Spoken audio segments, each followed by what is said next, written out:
Olá, seja bem-vindo ao canal da Igreja Brasil para Cristo em Bragança Paulista. Assista agora uma poderosa ministração que irá impactar o seu coração. Deus te abençoe.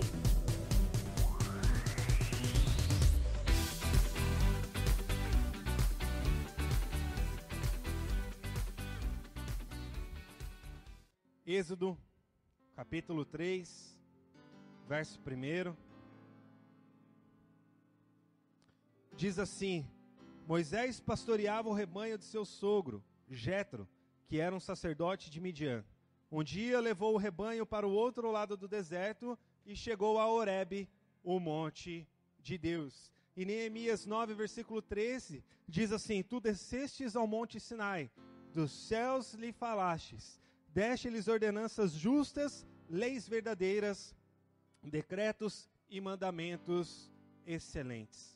Aí na informação que quem tem o livretinho, né, o manual aí dos 12 dias de clamor, diz assim que o Monte Sinai, ele possui 2.285 metros de altura. Lá nas montanhas do Sinai está o Monte Horebe, onde fatos importantes aconteceram na vida de Moisés e no rumo do que seria dado ao povo de Deus. Foi no Monte Horebe que Deus apareceu a Moisés e lhe indicou sua vocação. Foi ali nas montanhas do Sinai que provavelmente Deus fala com Moisés e lhe entrega as leis civis, cerimoniais e morais, as quais deveriam reger a vida do povo de Deus nos relacionamentos do homem consigo mesmo, com Deus e com as outras pessoas. Percebemos que em ambas as situações o que está em foco é a organização da vida.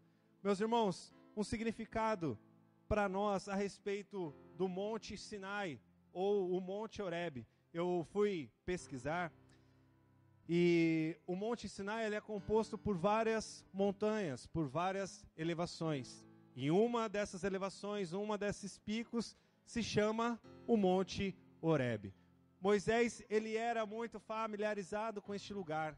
Ele passou ali um período muito grande da sua vida. Ele esteve ali e essa parte, esse local, essa localização é muito importante na vida dele. E aí nós temos o tema de hoje, subindo ao Sinai, para nós clamarmos pela organização da nossa vida. Esse é o tema de hoje.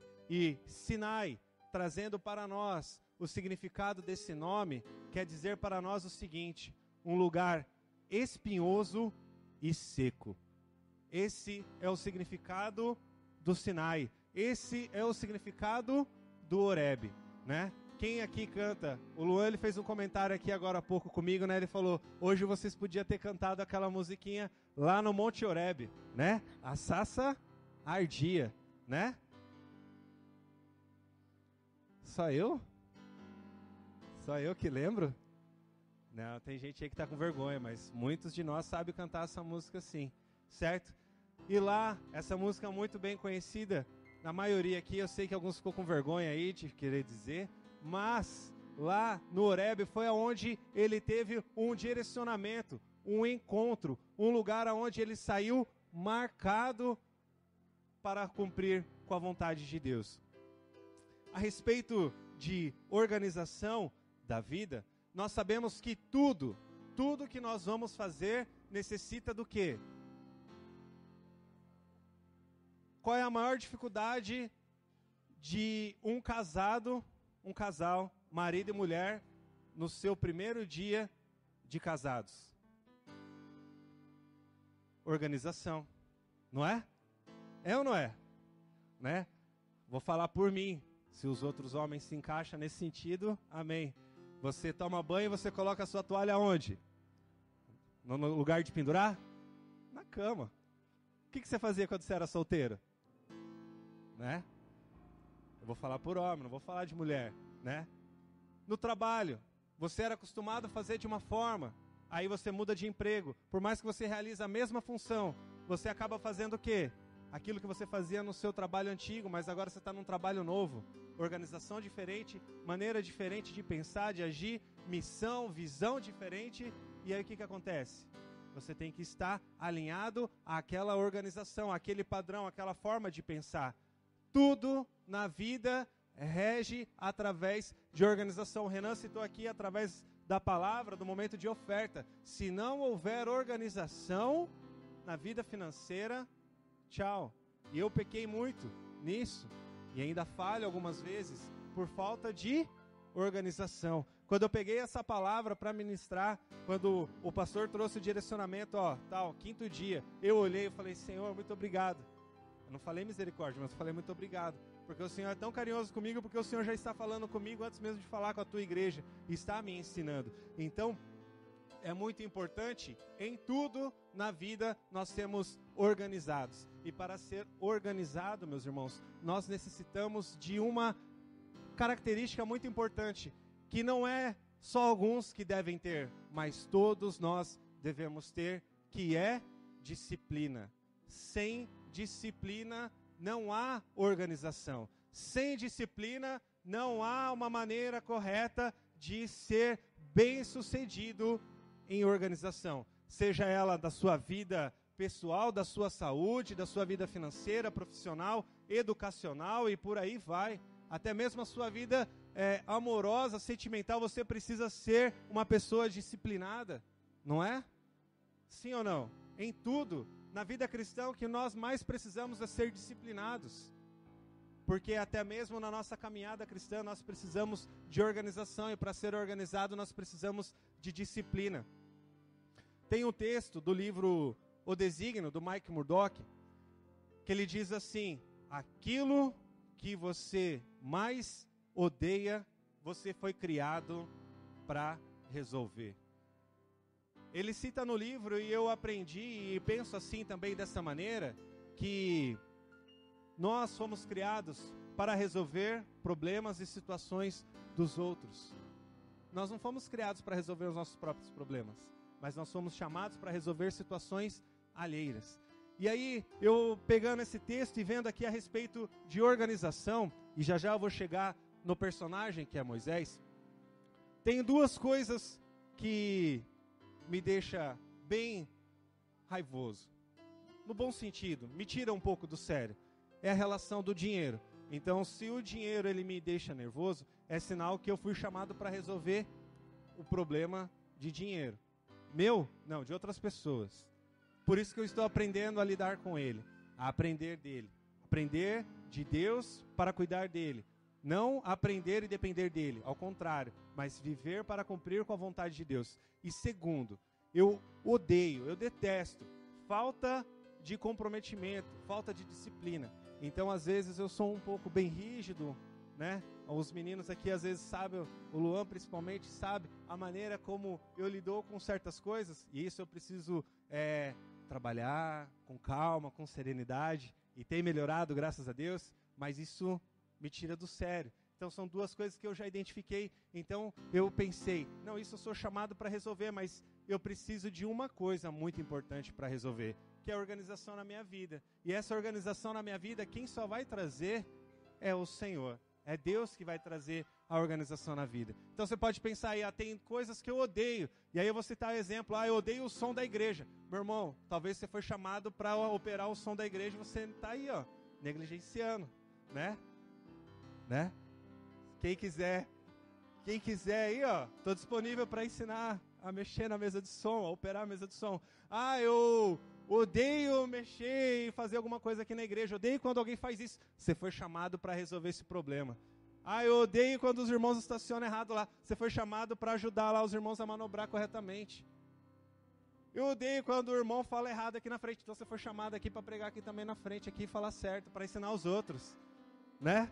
É assim que é as coisas. Tudo aquilo que a gente detesta, odeia, nós devemos servir como exemplo, meus irmãos. Marcos, por que você está caminhando dessa forma, tão longe, tão vagamente? Meus irmãos, eu quero também, junto com os dois textos aí, trabalhar também com o texto de Atos, capítulo 7.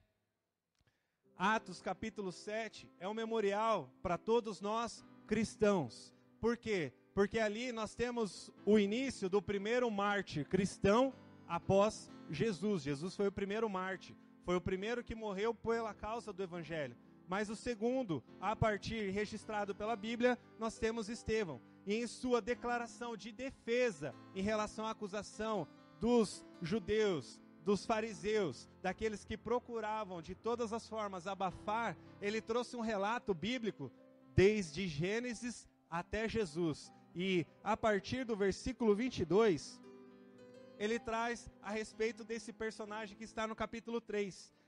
Eu vou trazer aqui a leitura mediante a versão da Bíblia, a Mensagem, que diz: foi nessa época que Moisés nasceu, e que bebê bonito, ficou escondido em casa por 3 meses, quando não era mais possível escondê-lo.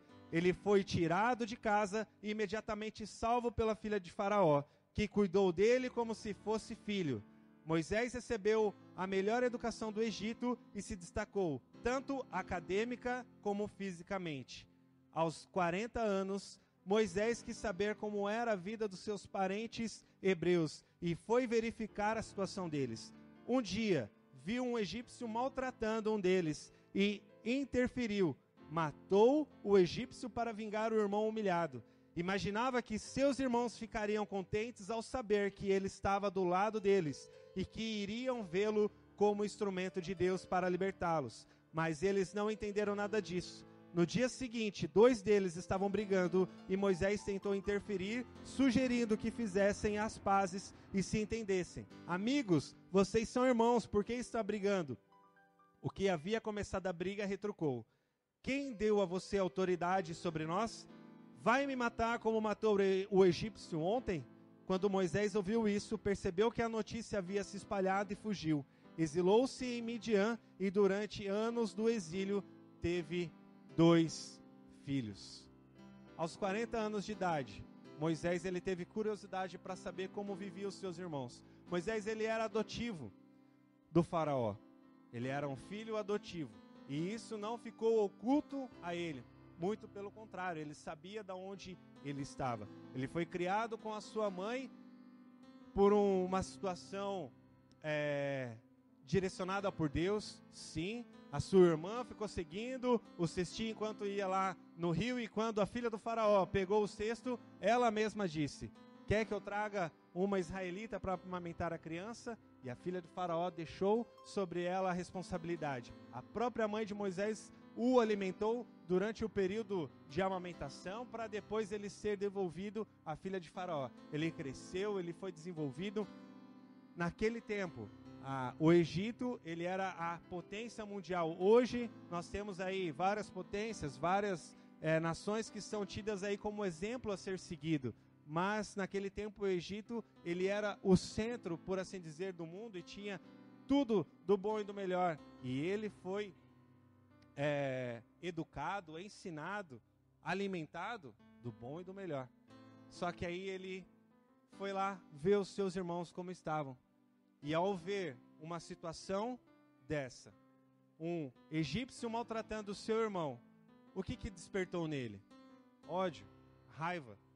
Ele ficou comovido com a situação do seu irmão. E aí eu trago agora para você essa reflexão. Como você fica em relação a ver o seu irmão? Se você vê o seu irmão passar por necessidade, se você fica nervoso com o seu irmão, nervoso não com o irmão, mas com a situação que ele passa, qual tem sido a sua atitude? Reflita conosco em relação a essa palavra. Reflita conosco em relação a isso que está trazendo aqui. Moisés, ele precisou fugir porque o faraó tentou matar. E aí ele fugiu. Ao chegar no deserto, ao chegar no Sinai, ele para num poço. E lá naquele poço ele encontra as filhas de Jetro, né? Em algumas versões aí vai estar Reuel, né? E aí, na hora que elas estão tirando água para dar para o rebanho dele, aí aparecem homens tentando abusar e tirar delas a água e os animais. Ele defende, ele toca aqueles homens de lá. Então aí a gente já vê que Moisés ele já tinha uma característica dele. Ele era uma pessoa misericordiosa. Ele tinha dentro de si a vontade, o desejo de sempre proteger e defender aqueles que eram vítimas de opressão, vítimas de maus tratos, vítimas de uma sociedade corruptiva. E hoje nós temos muito disso. Toda hora, todo momento, tem sempre uma pessoa querendo tirar vantagem sobre a outra pessoa, né? Você vai no mercado, por exemplo, você corre o risco de você estar lá na fila do mercado, você fazer isso aqui, daqui a pouco entrou um aqui na sua frente, quer tirar ali uma casquinha. No trânsito, qualquer coisa, sempre tem alguém querendo tirar vantagem. E às vezes, entre nós mesmos, nós queremos tirar vantagem uns dos outros. Mas isso não é certo. Nós devemos ter uma atitude completamente diferente a respeito disso. E aí Moisés, ele vai ao encontro do seu sogro futuro. E aí depois ele já abençoa Moisés como uma das suas filhas. E aí ele passa mais 40 anos no deserto.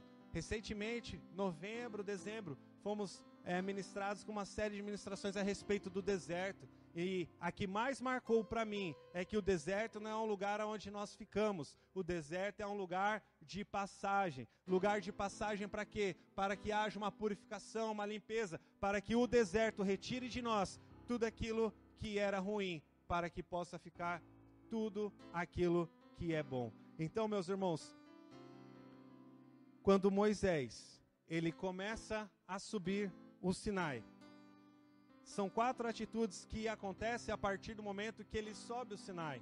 Ele está conduzindo o rebanho para pastorear no Monte Sinai, no Monte Horebe. E ao passar por um caminho, ele vê algo bem diferente, algo que chama atenção. E a palavra de Deus nos traz isso, muito importante, quando ele olha para a sarça ardente. O Senhor percebe que a sarça chamou a atenção dele, então o Senhor fala para Moisés. Automaticamente ele responde, estou aqui. E aí a voz de Deus diz para ele o que, meus irmãos? Tire as sandálias dos seus pés, pois o lugar aonde você pisa é santo. Por isso que também é chamado o monte de Deus, pois Deus habitava naquele monte. E aí, a primeira situação que acontece quando nós subimos o Sinai é que Deus se revela a nós. Versículo 3 de Êxodo 3 diz assim: eu sou o Deus do seu pai, o Deus de Abraão, o Deus de Isaque, o Deus de Jacó. Não pode haver uma vida verdadeiramente organizada sem antes ter uma revelação especial de Deus. Moisés passou 80 anos, meus irmãos. 80 anos, guardem esse número. Imagine, 80 anos, caminhando. 40, vivendo do bom e do melhor. Aprendendo, sendo ensinado. E aí depois ele passa 40 outros anos. De uma forma totalmente diferente. E ao final desse segundo processo de 40 anos, ele tem um encontro com Deus. E aí Deus diz para ele: eu sou o teu Deus, o Deus do teu pai, o Deus de Abraão, de Isaque e de Jacó. Meus irmãos, para que nós possamos ter uma vida organizada, para que a nossa vida seja marcada por uma organização, principalmente divina, nós temos que ter um encontro com Deus. Precisamos da revelação divina. Precisamos saber que Ele é o nosso Pai, que Ele é o nosso Criador e que nós somos filhos dEle. E para nós somente chegarmos a essa situação, nós precisamos seguir aquilo que Jesus disse: eu sou o caminho, a verdade e a vida. Ninguém vem ao Pai a não ser por Jesus. Então, meus irmãos, para que você possa ter uma vida organizada, o primeiro passo que você deve dar é apresentar a sua vida diante de Jesus, diante da cruz. Todos nós aqui já estamos nessa situação, todos nós já demos aqui esse primeiro passo. Se você não deu esse passo, meus irmãos, aguenta só um pouquinho que você já vai dar. A segunda situação que acontece quando nós estamos subindo o Sinai é que Deus nos dá uma missão. Depois de Deus ter se revelado, de ter mostrado, de ter dito quem era para Moisés, Ele dá uma missão para Moisés. Ele disse: vá, pois agora eu o envio ao faraó para tirar do Egito o meu povo, os israelitas. Êxodo capítulo 3, verso 10. Sem uma missão a vida nunca terá sentido, portanto organizar nossa vida é imprescindível conhecer o nosso propósito. Está vendo agora por que eu disse para você aquilo que você odeia, você foi chamado para resolver? Todos nós fomos criados com um propósito. Imagine, por exemplo, esse microfone. Ele foi criado para quê? para amplificar a voz de quem vai falar. Agora imagina ele aqui, debaixo do tapete. Tem sentido? Ele vai amplificar o tapete? O tapete vai fazer o que com ele? Nada. E você vai ficar escondido até quando? E você vai ficar longe da sua missão até quando? Deus, ele já tem dito para nós e já tem revelado para nós qual é a nossa missão. Deus já tem dito para nós, e às vezes nós ficamos em orações mesquinhas e repetitivas durante muito tempo, até mesmo aqui dentro da igreja. O Senhor não fala comigo, o Senhor não traz um direcionamento comigo. Meus irmãos, o Senhor tem falado tanto com a gente, tanto com a gente. Ó, eu vou trazer aqui um breve testemunho, mas é o seguinte: em março eu dei uma desviada. Não fiz nada de errado. Eu simplesmente parei de vir na igreja. É errado. Não é nada de errado, é errado, tá? Mas eu simplesmente abri mão de tudo, com o intuito de estudar. Eu estou ainda fazendo faculdade. E eu falei, cheguei aqui, ó, nesse lugar aqui. Cheguei, paizão, tô abrindo mão de tudo, só na mão do discipulado, tá? Para estudar. Ele não concorda. Eu falei, sei que o senhor não concorda, mas eu vou fazer. Olha só que atitude arrogante, né? Ingrato, de uma maneira totalmente errada. Cheguei e fiz isso. Abril eu vim para a igreja, de vez em quando. Março, finalzinho, maio. Aí o que aconteceu? Teve uma irmã aí que chegou assim, você tá rebelde? Né? Não tô rebelde, tô estudando. Só que eu estava em casa, eu estava estudando? Não estava estudando. Estava vendo televisão, estava fazendo tudo quanto é outra coisa, menos estudando. Daniela estava na igreja nesse período. E aí veio um mês que marcou muito a nossa vida, principalmente a minha, que foi junho. E junho aconteceu, das 4 semanas, 3 nós passamos no hospital com a Rebeca. E nesse período foi descoberto que ela tem um sopro no coração. Isso daí mexeu muito conosco. E aí foi onde eu vi que, enquanto eu estou caminhando fora do propósito e fora da minha missão, a minha vida não vai bem. Eu tentei organizar a vida conforme a minha vontade, conforme os meus planos. Só que daí eu pude ver o seguinte, que sem o direcionamento, eu não tenho organização. Eu tenho anarquia. Porque daí, o que é anarquia? Você fazer tudo aquilo que você quer, sem ter debaixo de uma autoridade, debaixo de uma submissão. E eu estava sendo insubmisso ao Senhor, à sua ordem. Ele me chamou para ensinar, para pregar a palavra, para cuidar de pessoas. Foi para isso que ele me chamou, para adorar ele através do instrumento, para tocar. E eu não estava fazendo nada disso. Ele me chamou também para estudar, mas eu não podia usar o argumento de estudar somente para abandonar tudo que eu queria e viver a vida do jeito que eu queria. E aí foi quando uma ministração da Rosângela, um sábado, aqui, nos 12 dias de clamor, durante a manhã, ela ministrando, nem sei se ela vai lembrar disso, e ela ministrou algo que eu havia dito para ela na teologia. Ela falou, eu ministrei na teologia, e ela chegou e ministrou aqui, eu nem sei se ela vai lembrar, e na época ela falou assim, eu vou usar isso, e ela usou para quem? Para mim. E logo depois daquela palavra veio um momento de oração, e o meu irmão Renan veio e orou por mim. A partir daquilo ali, eu fui mudando, o Senhor foi tratando o meu coração. Aí por que eu disse semana passada que esses irmãos que estavam aqui, os dirigentes, eles eram responsáveis? Porque toda segunda-feira eles apresentavam a minha vida em oração, pedindo a Deus que me guardasse e me protegesse. E se não fosse o Senhor, meus irmãos, eu muito provavelmente não estaria aqui, muito menos a Daniela, muito menos a Rebeca. Então eu agradeço a Deus pela misericórdia, pela bondade e pela oração daqueles que se comprometeram.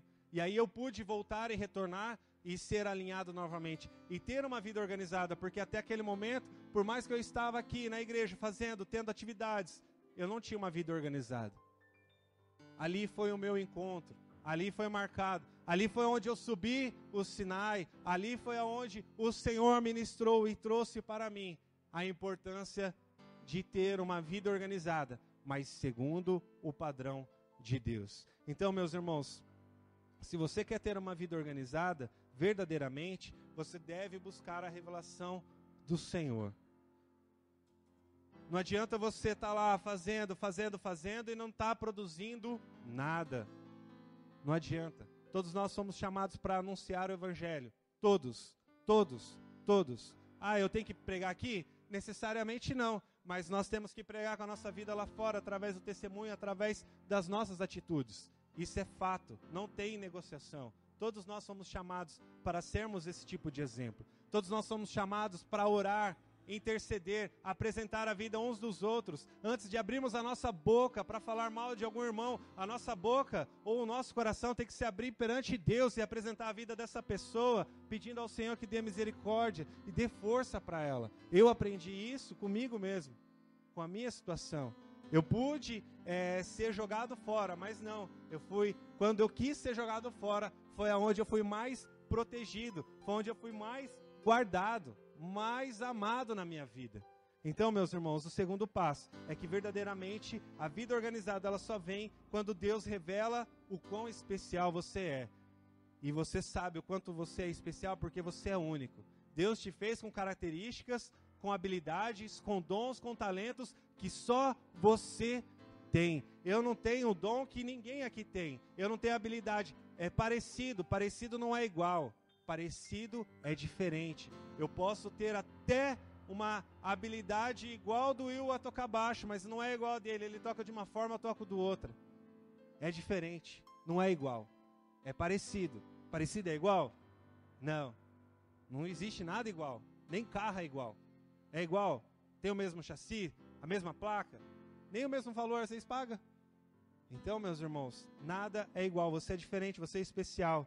A terceira situação que nós temos é que Deus revela para nós nossa identidade guardada na identidade dele. No versículo 11 ao 15, Moisés, porém, respondeu: quem sou eu para apresentar-me ao faraó e tirar os israelitas do Egito? Deus afirmou: eu estarei com você. Esta é a prova que eu sou quem o envia. Quando você tirar o povo do Egito, vocês prestarão culto a Deus neste monte. Moisés perguntou: quando eu chegar diante dos israelitas e lhes disser: o Deus dos seus antepassados me enviou a vocês, e eles me perguntaram: qual é o nome dele? Que lhes direi? Esse versículo, meus irmãos, é o que mexe comigo. Mexe aqui dentro. Disse Deus a Moisés: eu sou o que sou.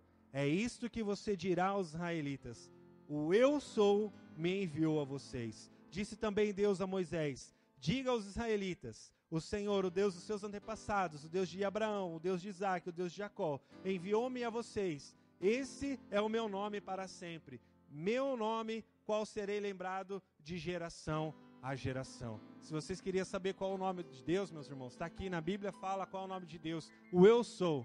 Você serve a quem? O eu sou. Você está fazendo isso aqui em nome de quem? O eu sou. Em quem você está pregando? O eu sou me enviou. Em tudo na sua vida você deve colocar que o eu sou está à sua frente. E sabe de quem você é filho? Do eu sou. Sabe quem é a sua identidade? Sabe quem é aquele que assina lá? Nome do Pai, o eu sou, porque foi o eu sou que te criou, foi o eu sou que te formou, foi o eu sou que te fez da maneira que você é, com as características que você tem, meus irmãos, para cumprir com a missão que o eu sou quer que vocês cumpram. Então não adianta a gente ficar com a nossa vida aí, lenga. Pô, meus irmãos, eu passei 30 anos da minha vida aí patinando, para depois aí... Quão prejudicial é isso? Quão prejudicial é isso? E agora eu quero que vocês reflitam. Quanto tempo mais nós vamos ficar perdendo e deixar de viver essa temática? Tempo de avivamento. Quem estava aqui no dia 31 para o dia 1º foi poderoso. Dia 1º foi poderoso. O fogo de Deus estava aqui. Segunda-feira estava aqui. Terça-feira estava aqui. Eu não estava, mas o fogo de Deus estava aqui. Ontem foi poderoso, hoje vai ser poderoso, amanhã será poderoso, porque não é nós que estamos aqui, não é pastor, não é a equipe pastoral, não é os líderes de Gêmeos, não é nós, mas é o eu sou que está aqui. Nós não estamos vivendo o ano do avivamento porque nós pensamos, porque o pastor Joel pensou, não, porque o eu sou determinou na eternidade que 2017 é o ano do avivamento, é o ano que ele determinou para essa cidade, para nós vivermos, que nós iremos influenciar muitos. Meus irmãos, uma vida organizada é baseada pelo nosso entendimento de quem nós somos em Deus. Vamos ficar perdendo tempo e falar aí, como coitadinhos, ó céus, ó vida, né? Vamos ficar sofrendo? Vamos ficar nos martirizando? Ou vamos ficar vendo o lado positivo das coisas? E isso não é questão de ser motivacional ou não, mas é uma questão de realidade. Estatisticamente comprovado, as maiores soluções da vida surgem em períodos de crise. Se eu e você fomos criados para resolver problemas, nós estamos vivendo períodos de grandes problemas. É sinal que nós estamos sendo ausentes para resolver os problemas. Eu vi uma reportagem que país, aí é coisa de Facebook, coisa de ateu, estava lá, Suécia. Não é um país cristão, é um país, a maioria é ateu. Cadeias estão fechando e tudo mais, né? Não tem criminalidade e tal. Países cuja tem o cristianismo. População carcerária aumenta ano após ano. Criminalidade aumenta ano após ano. Escândalos de notícias de roubo aumenta a cada ano. Mas isso é culpa de quem? Culpa de Deus? Não. É nossa culpa.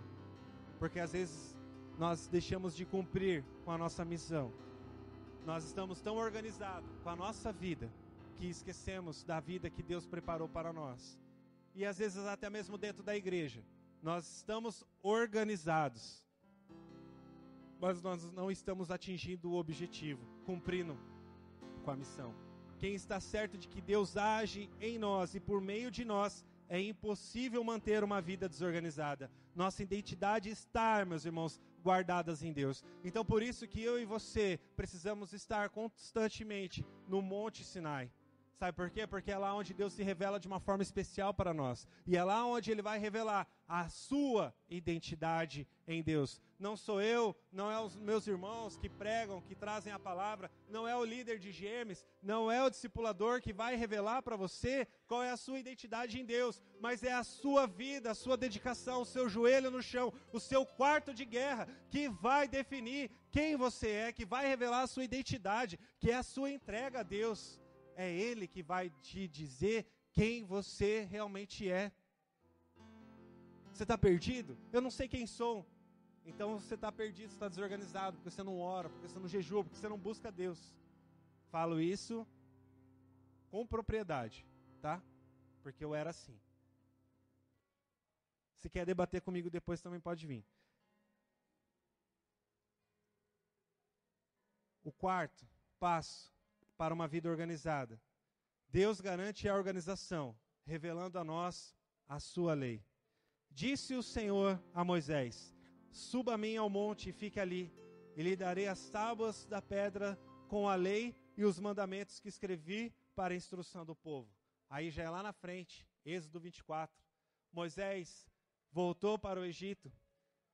Ele ainda assim relutando, ele disse para o Senhor: Senhor, eu não sei falar, eu sou gago. Quantos de nós usamos essa desculpa, né, meus irmãos? Se é gago, a gente pode montar uma célula de gago. Não tem problema. Não é verdade? Ninguém vai rir. Não é verdade? Eu sou mudo, não sei falar. A gente monta uma célula de Libras. Resolvido o problema. Eu tenho vergonha de olhar para a pessoa no olho dela. Então a gente faz uma célula meia luz, né? Logicamente, tudo com ordem e decência. Mas a gente organiza tudo. Mas a gente não pode ficar fugindo. Ainda assim, o Senhor foi misericordioso com ele e falou assim, ó, tá bom, vai, porque o seu irmão está vindo de encontro com você. E ele fala, mas você é que receberá a instrução. Então, por mais que a gente ainda tenta fugir, o Senhor, Ele não deixa. Ele não deixa. Ele deixou a cargo e a responsabilidade de Moisés conduzir aquele povo. E aí, a história do Egito, todos vocês já sabem, as histórias, né? Mas aí, na hora que esse povo, depois do terceiro dia do Egito, saída do Egito, eles chegam lá, novamente, no Sinai, aonde era o propósito de Deus. Quando Moisés chegou para o faraó, Moisés disse, Deus pede para que você liberte o povo, para que eles vão me adorem e depois retornem. O faraó não deixou, até o ponto que ele expulsou. E o povo foi adorar ao Senhor, foi celebrar ao Senhor, foi cultuar a Deus. E é isso que nós devemos fazer. É no Sinai que depois de Deus ter nos organizado, agora Ele nos leva para podermos receber instruções que possa organizar a todos. Todos nós, meus irmãos, temos que organizar a nossa vida, por ela em ordem. Mediante ao quê? Mediante a direcionamento próprio, mediante a filosofia, mediante a leitura de um livro, de um pensamento, de um filósofo, de um pensamento de um escritor famoso, de acordo com o que o fulano lá no serviço faz, de acordo com o que o cara lá no rádio fala, de acordo com o horóscopo, de acordo com a novela, de acordo com o Facebook. Não. É de acordo com o que o Criador diz. O manual dele está aqui. E aqui que ele está transmitindo para nós todas as nossas informações. É aqui que ele está edificando as nossas vidas, né? Não é isso que ele traz para Josué? Josué não era o sucessor de Moisés? E o que ele diz para Josué? Medite na minha lei de dia e... Para quê? Simplesmente por ler? Não. Moisés, meus irmãos, ele chegou literalmente no fundo do poço, com 40 anos de idade. Com 80 anos, ele passou pelo deserto. E ele foi levantado para ser o libertador de Israel. Ele levou 80 anos para ter a virtude principal, para que todos nós possamos ter uma vida organizada. É o nosso caráter. O que marca a organização na vida de um cristão é o caráter. E o nosso caráter, ele deve estar semelhante àquilo que Cristo fez por nós. O texto de Colossenses, capítulo 3, do 1 ao 10, nos traz esse direcionamento. A importância de nós termos o caráter de Cristo impresso em nós. E aí diz assim: então, se vocês estão falando sério sobre viver a nova vida da ressurreição com Cristo, ajam de acordo com ela. Busquem as coisas norteadas por Cristo. Não fiquem se arrastando por aí cabisbaixos, absorvidos com o que está à frente de vocês. Olhem para cima e observem o que acontece ao redor de Cristo. É por aí que devem seguir. Veja as coisas da perspectiva dele. A velha vida de vocês está morta. A nova vida é a vida real, ainda que invisível aos espectadores. Com Cristo em Deus, Ele é a vida de vocês. Quando Cristo, a verdadeira vida, aparecer de novo na terra, o ser verdadeiro e glorioso de vocês vai se manifestar também. Enquanto isso, estejam contentes com a obscuridade, como Cristo. Isso significa eliminar tudo que esteja ligado ao antigo caminho da morte. Promiscuidade sexual, impureza, imoralidade, fazer o que quiser, quando bem entende, apegando-se a tudo que atrai a sua imaginação. Uma vida assim é moldada por coisas materiais e sentimentos maus, ou seja, uma vida desorganizada. É por coisas assim que Deus está prestes a explodir em ira. Não faz muito tempo que vocês viviam fazendo tudo isso, sem conhecer nada melhor. Mas agora que sabem, mais abandonem tudo de uma vez. Mau comportamento, irritabilidade, avareza, grosseria, conversas indecentes. Não mintam uns aos outros. Vocês faziam assim na velha vida. Vocês já tiraram a roupa suja e rasgada e a jogaram no fogo. Agora estão vestidos com roupa nova. Cada item do seu novo modelo de vida foi feito sob medida pelo Criador. A cada um traz sua marca. Os velhos costumes já eram. Palavras como judeu e não judeu, religioso e sem religião. Ter passado, por ritual ou não, bárbaro ou estrangeiro, escravo e livre, não significa nada. Agora, tudo é definido por Cristo, tudo está incluído em Cristo. É o caráter de Cristo que organiza as nossas vidas. É Cristo que traz a nós a essência da nossa vida. Sem Ele, no centro das nossas vidas, nada tem sentido. Então, meus irmãos, constantemente, não é só uma vez não, constantemente nós temos que subir ao Sinai. Constantemente nós temos que estar analisando a nossa vida e estar clamando no Sinai. Porque constantemente nós temos que analisar se o nosso caráter está baseado com a Escritura, se as nossas atitudes estão refletindo aquilo que o Senhor pede. Então, meus irmãos, eu peço para vocês que analisem, reflitam, e agora neste momento de clamor, eu peço que vocês busquem ao Senhor. Peçam a Ele para se revelar de uma forma especial, uma forma particular. Deus é um Deus de relacionamento, Ele não é um Deus que Ele atinge na baseada, Ele atinge, mas Ele fala com todos de uma forma particular e única. E muitas das vezes só você e Ele vai saber que Ele está falando. A vida desorganizada, a anarquia, nada tem a ver com Deus. Quando estamos distantes de Deus, a desorganização é justificada, porém não há justificativa para uma vida de desorganização em qualquer que seja a área, sendo que Deus já nos garantiu, por meio de sua revelação, que o equilíbrio e a saúde é uma realidade para todos que se aplicam a praticar a sua lei. Então suba ao Sinai, encontre-se com Deus, organize sua vida e pela revelação divina, promova um caminho de organização para que se aproximem de você.